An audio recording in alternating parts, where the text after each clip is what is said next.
Now tell me, what are the chances of Bruce Wayne and the Batman being the same person? Before you answer, this is Batman. I am vengeance. I am the night. I am Batman. And this is Bruce Wayne. Pardon me, where are my manners? I neglected to introduce my friend. Unfortunately, I'm not sure what her name is.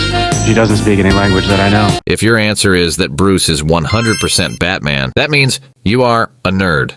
The deception Batman uses is called identity deception, which is when someone adopts a persona which contradicts who they really are as a person to conceal the true nature of their identity. And this is only one form of deception.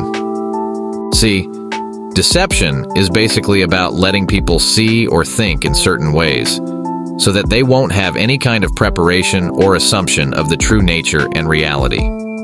Therefore, they are unable to do anything when the situation strikes them.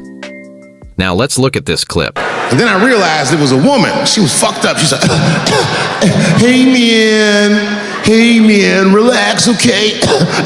I'm sick, all right? I need some drugs, man. Please, I'll suck your dick for $5, man. I was like, ugh. 2.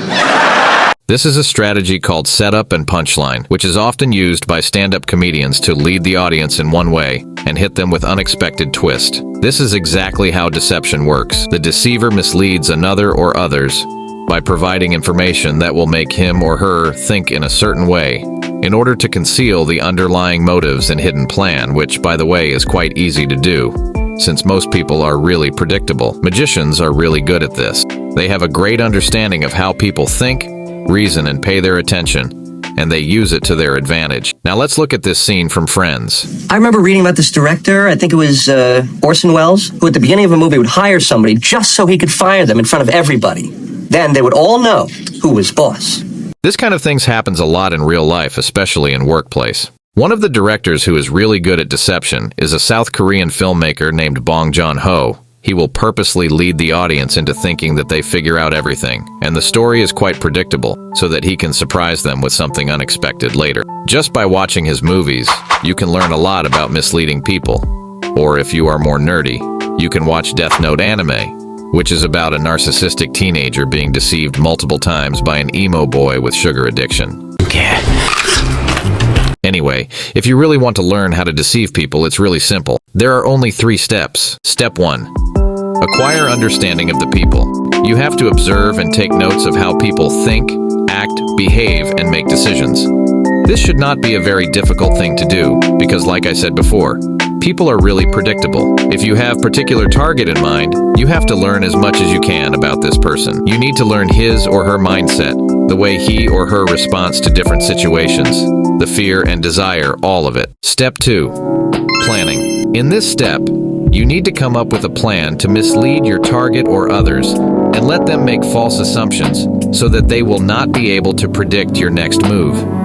This can be done by weaponizing the information you provide. I'll talk about this more in another video. And step 3, execution. If you did the first 2 steps correctly, you should be able to see how the future will unfold, just like Eren Yeager.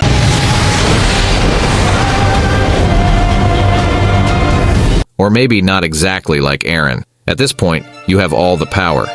You just have to follow your plan.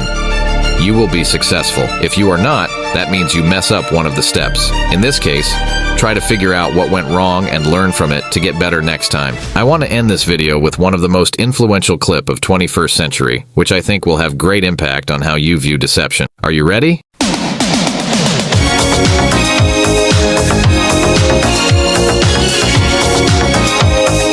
You didn't see that coming, did you?